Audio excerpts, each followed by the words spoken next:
after the second invasion of Ukraine, the current one that's happening, when again millions of people came across the borders and were welcomed by the Germans and more Europeans. I'll have to say that between the Syrians and the Ukrainians did receive the warmer welcome across Europe.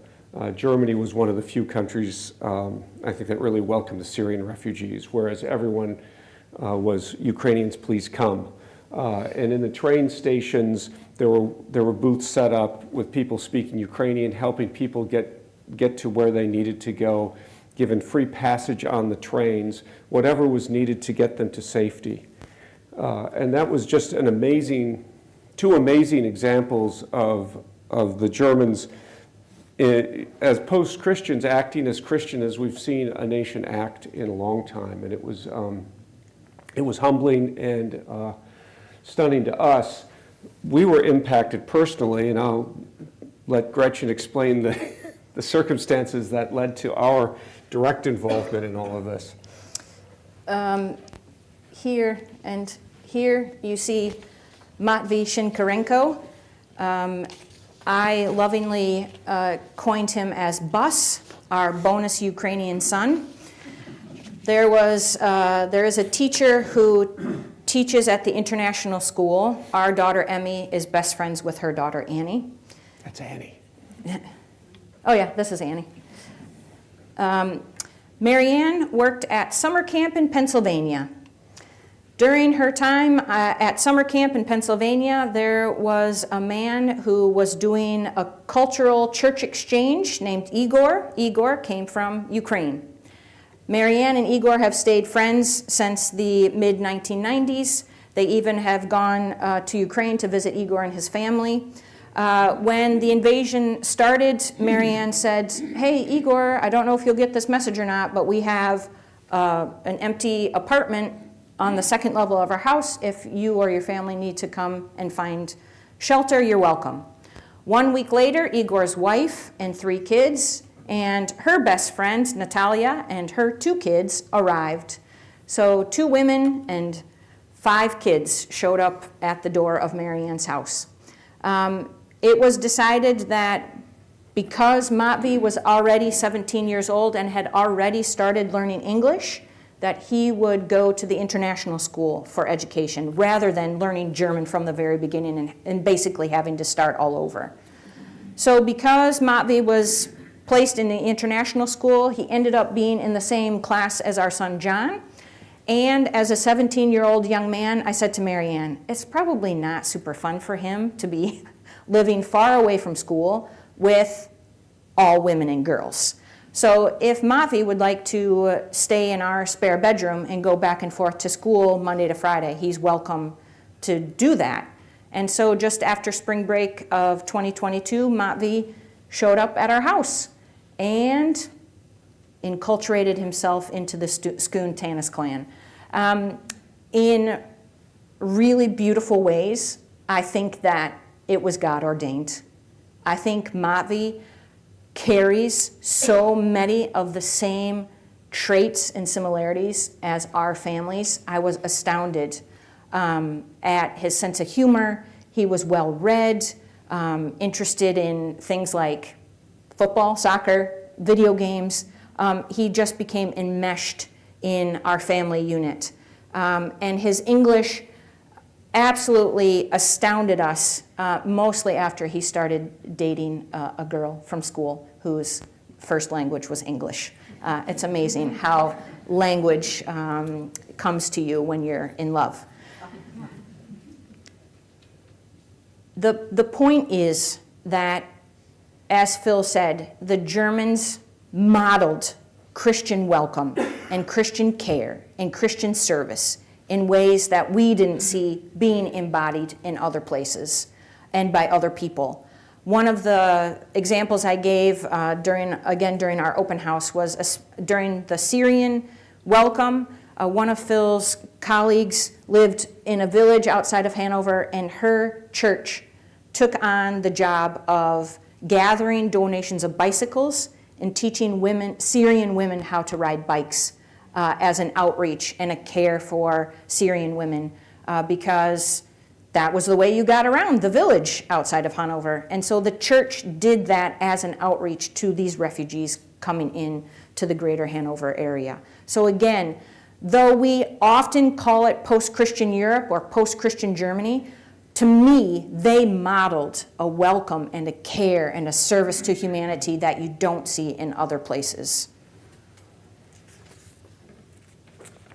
However, we'd like to talk about two other places in Europe that also have modeled interesting services through the church. So staying in Ukraine, I was able to go visit Ukraine in, it was 2014, wasn't it? It was pretty early, yeah. Yeah, pretty early on there. That fall, the Russians had invaded, didn't get very far, but there was fighting on the Eastern Front there.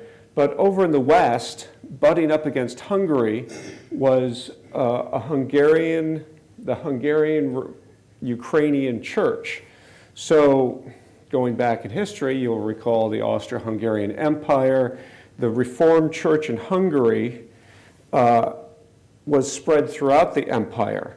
When that empire fell apart after World War I, all the different remnants, pieces of the Hungarian Reformed Church were suddenly in different countries.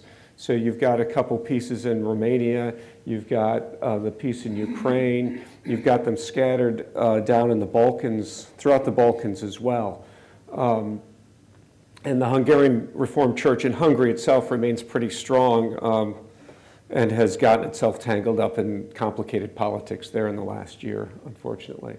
But in Western Ukraine, up against the Hungarian border, you've got a Hungarian ethnic church worshiping in Hungarian, but then reaching out to its communities, trying to provide different services.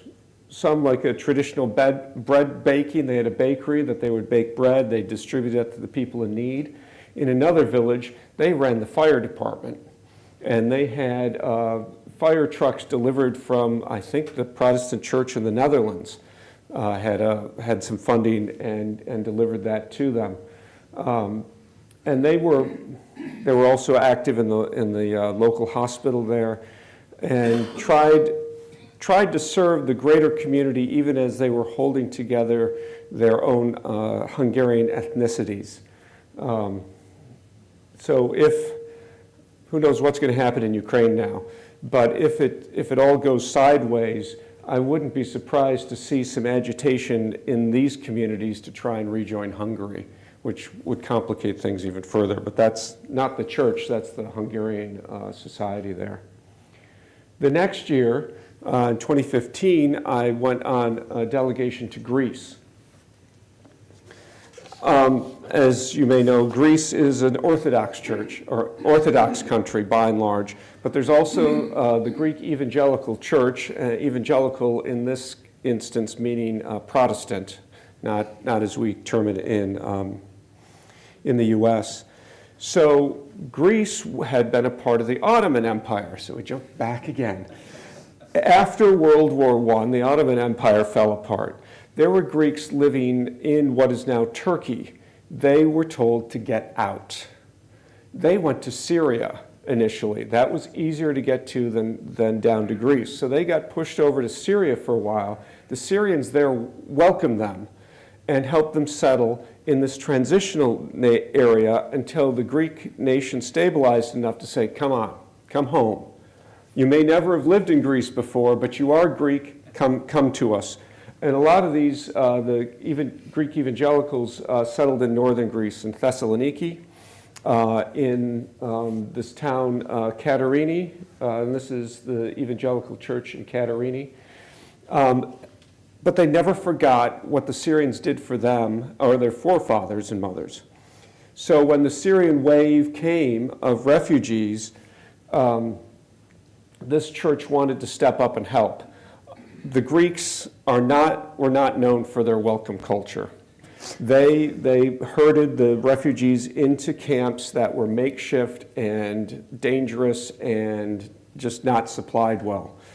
So an elder from this church by the name of Paris said, we've got to do something. So a number of the members of the church loaded up a car and just drove up to the refugee camp and started handing out food and water and things. Paris ended up taking, I think that first time, a mother and maybe her kids back to his house so that they could actually use a shower and have some safety and things. From that sprang up a whole outreach to the Syrians, which then quickly led to a full program where they started renting out apartments throughout Katerini and taking the most vulnerable refugees, young mothers with young children, and housing them and teaching them Greek and getting them into the Greek social system. This is a house in a very tiny village up in the northern plains of Greece that they were refurbing to house Syrian refugees there. This was their kind of food ministry. Yeah, food ministry. They had, what you don't see is they also had clothes and other things. And they built this system up so effectively that eventually the Red Cross said, we want it. You've done a brilliant job. Can we take over and continue your ministry? And they then happily passed it on, but remain involved in helping welcome refugees and such. We're going to shift quickly now to a couple other parts of the world, and we'll start in the Middle East. Do you say, or you want me to say a few things? You should say some things. I should say a few things here. So the president of the World Community of Reformed Churches for the latter half of my time there was Najla Kassab, and still is Najla Kassab until the next General Council this coming fall. She was the second ordained woman in the Middle East in the National Evangelical Synod of Syria and Lebanon. They also ordained the first woman in the Middle East. I forget her name, but that's her there. But the NESL, National Evangelical Synod of Syria and Lebanon, goes across both those countries. And while in a lot of senses it's a traditional patriarchal church, they have broken the barrier now with ordaining women and have set a good example. There was a Lutheran church in Bethlehem or Jerusalem that's now ordained a woman, and that barrier's now been broken there. And they've been strong and active members in the WCRC, and Lebanon has welcomed more Syrian refugees than any other country, and it's tilted its politics and made things difficult for them, and yet they still, NESL immediately set up schools. That's one of their big things in Lebanon. They have schools for kids, whether they're Christian or not. So went out into the refugee areas outside of Beirut and set up schools to make sure that the kids had not only education but food and clothing and everything too. One of the other churches, probably the smallest member of the WCRC, is the Baraka Presbyterian Church in Bethlehem.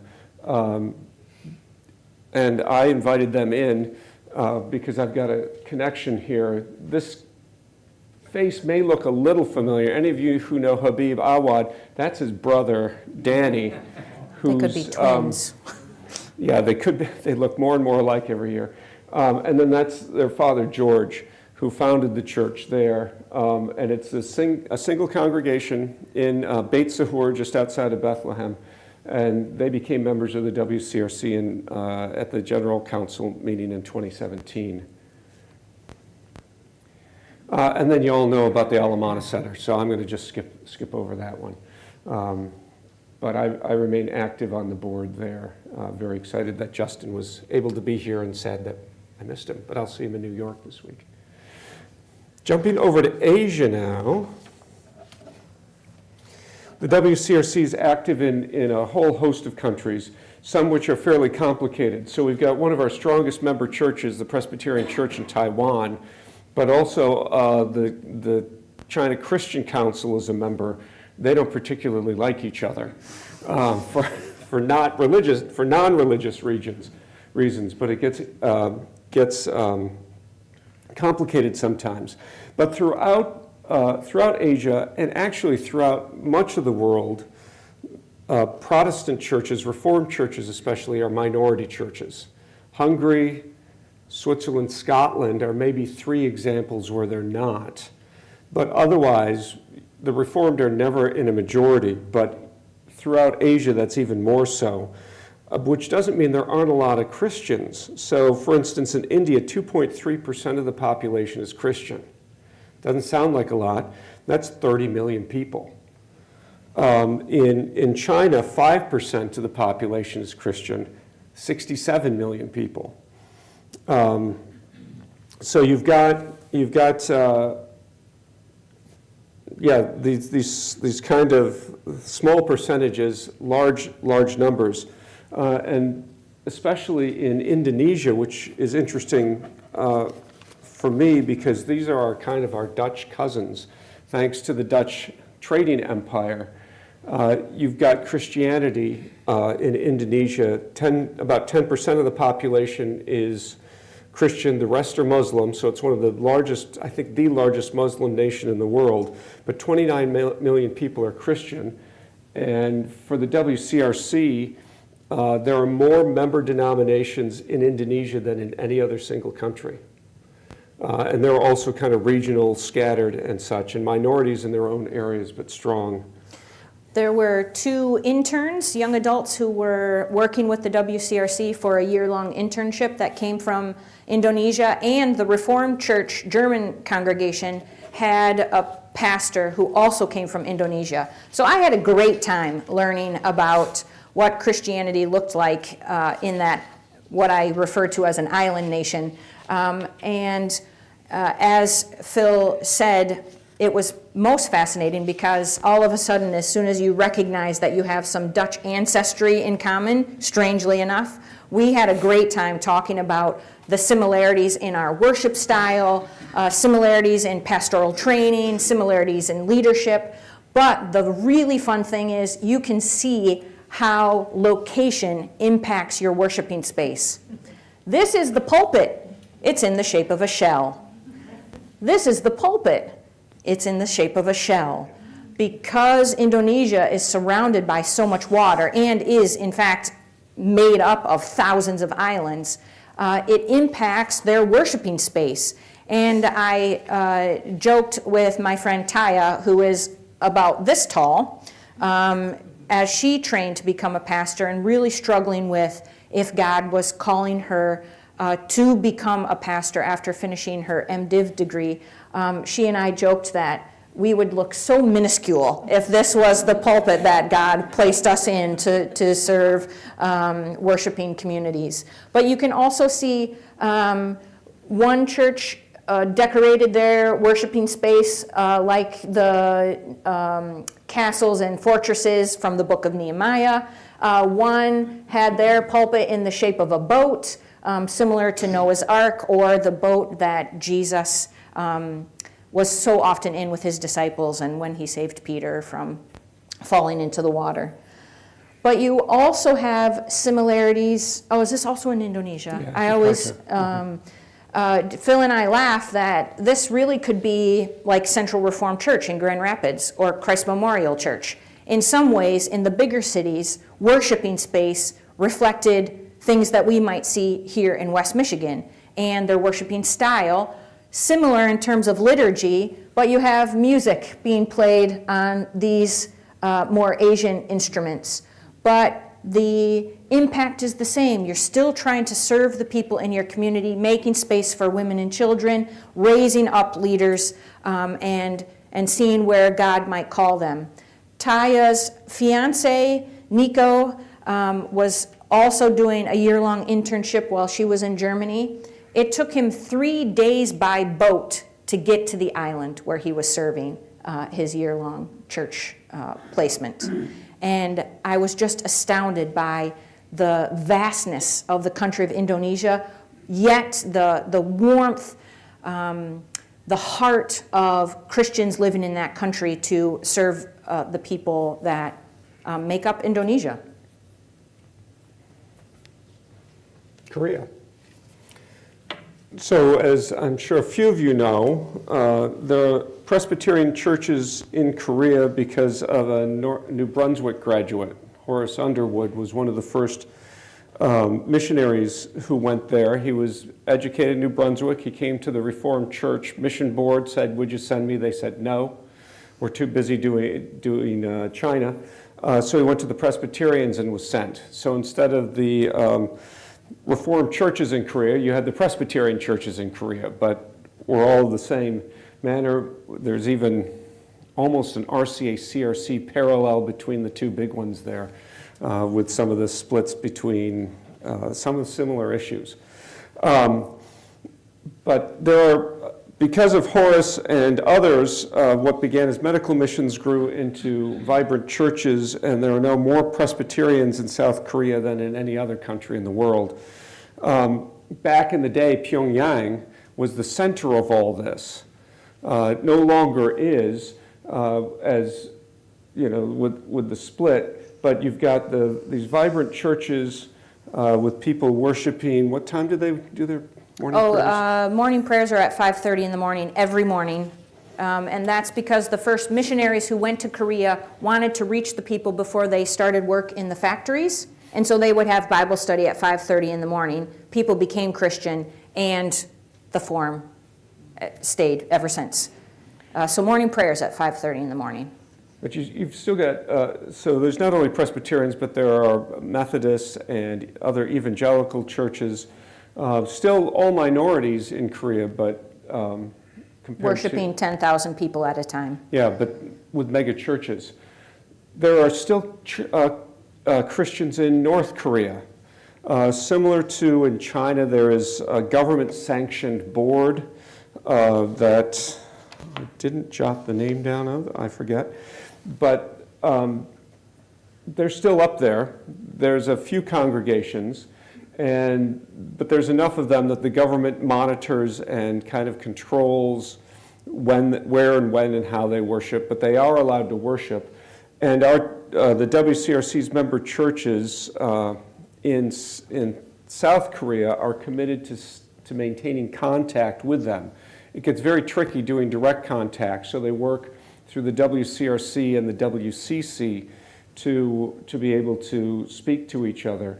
So these two pictures are from the WCRC's General Council in 2017, which was held in Leipzig, Germany. We dedicated a portion of the council to peace and reconciliation and the eventual reunification of the Korean Peninsula. The North Koreans came, the South Koreans came, and for the first time in years they were able to celebrate communion together. And then also presented to the entire council their commitment to bringing about a lasting and just peace on the Korean Peninsula. And this is a delegation from the WCRC that went to North Korea. I did not go as an American. It's too risky to just go on in, even for unofficial purposes. But our General Secretary, who's Canadian, went. This is Victor Hsu from the Presbyterian Church in Taiwan. Colin Cohen, who was with the Council for World Mission, was also there, along with our friend Paul Oppenheim and a few other people who were actually able to worship with the North Korean Christians.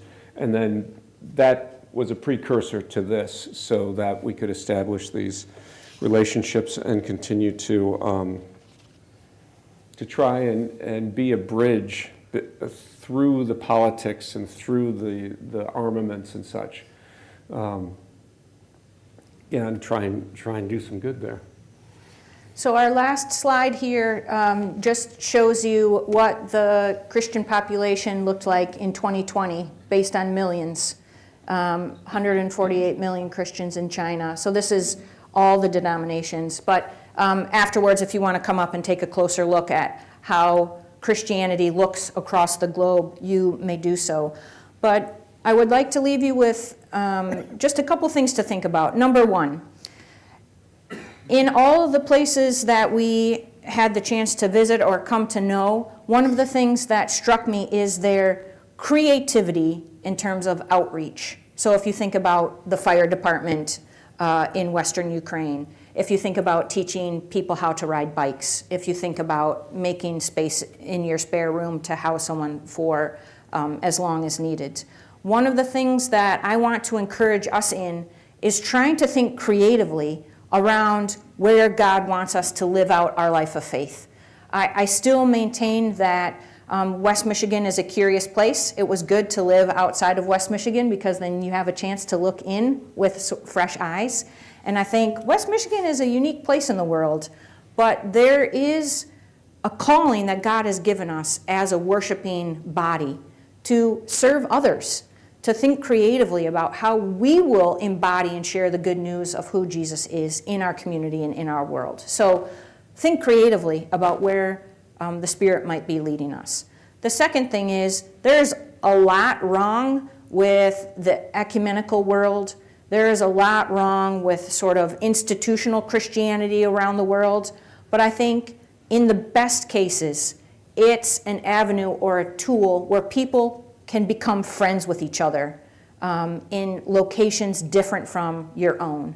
So I think one of the things that I want to encourage our community in is how can we maintain friendships and relationships to be like the Protestant Church of the Netherlands, who sent their fire trucks to Western Ukraine. And that happened because they had built relationships with one another and friendships with one another.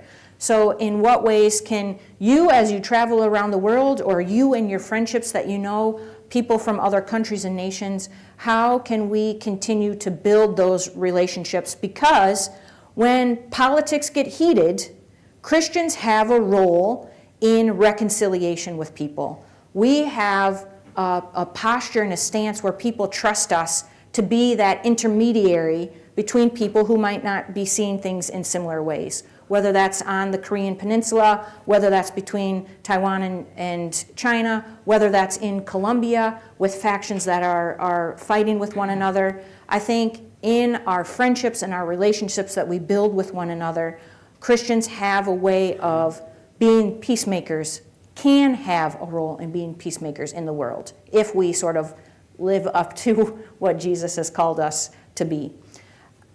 And I think the final thing is when you think about what we have deemed for a couple decades now being post-Christian Europe or post-Christian Germany, actually be encouraged that there are Christians living out their life of faith in really unique ways in Germany and really unique ways across Europe, and to continue to pray for Europe because in some ways they're very similar to what we are here in North America. They're trying to figure out how to reach young adults. They're trying to figure out how to reach families. They're trying to figure out how to be Christian in a postmodern society. So I think as you travel, you can see similarities, but just know that in our experience, there are really dynamic people in Germany and across Europe who are trying to live out their life of faith. Thank you. Is this a good time for questions? We'll take a couple. Questions. Bill can take questions. Question. I am being summoned. I'm going to go do my other job now. Question. Yeah, Who sets the church tax? Thank you, Gretchen. Does the church or the state? the church. It's that, in fact, the Germans don't like us to call it the church tax. It's just, That's colloquial term. Yeah. But yeah, it's facilitated by the state, but it's all the church doing it. They have a synod and everything as well.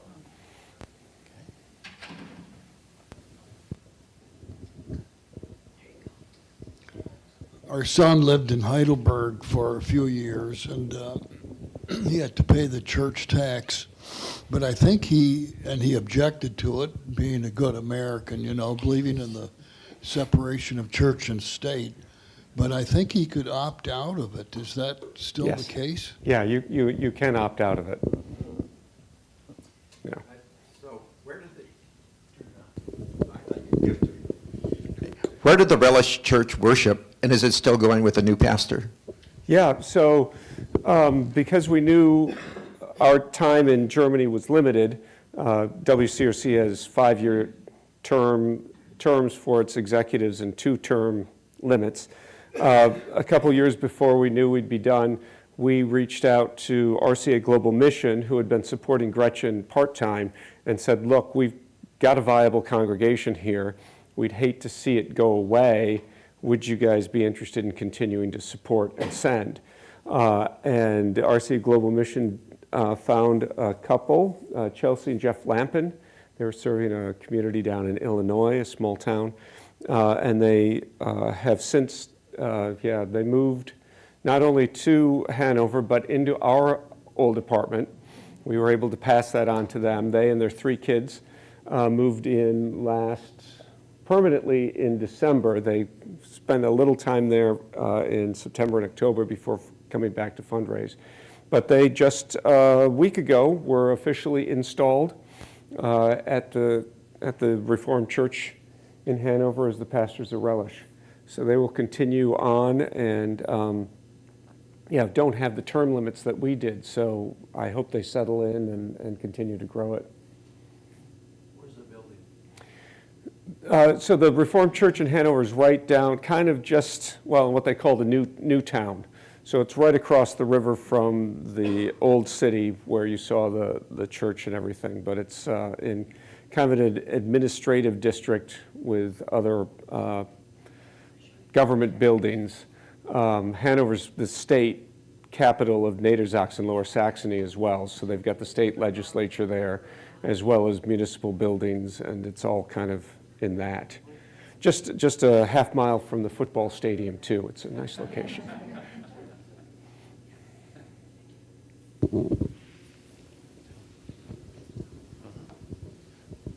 I enjoyed what you all presented today. It was great.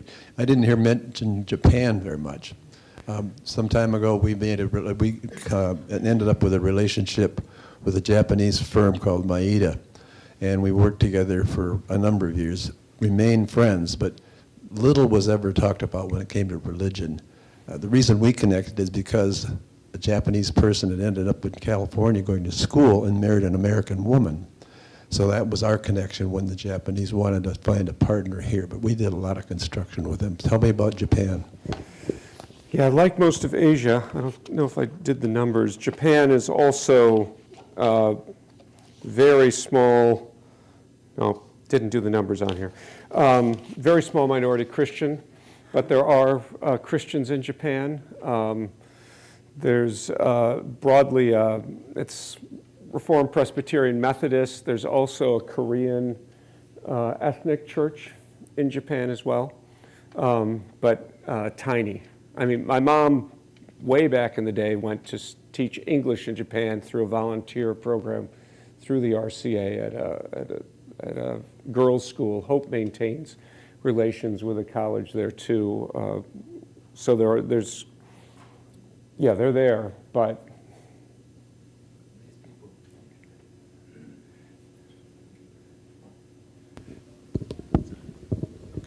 These people also had a connection to Hope College because of Meiji Gakuin. Yeah. And this summer, Hope College recognized some of the very first students at Hope from Japan. And it was quite an interesting event. I didn't get to go, but our friends from Japan were part of that. yeah, we before I joined the WCRC, actually after the Busan General Assembly, Gretchen and I went to Japan. Chuck and Fonda Green from Hope College were on sabbatical there, and we visited them. We didn't connect with any of the Christians at that point, but went and saw the girls' school my mom taught at, and toured Tokyo a bit. Yeah. Indeed. Thank you. Yep. Thank you much. Thank you. Very interesting. Let you also know quickly that next week, David Myers will be here to talk about psychological science meets the world of faith. And that will be followed by a 2-week series with Steve Hugerwerf talking about how is God at work in the world, the problem of evil and human suffering. So those are the next few weeks. Again, please relay our thanks to Gretchen. We'll all have to thank her after worship today. But thank you, Phil. Yep, for bringing us up to date and giving us some background. That's very great. Thank you.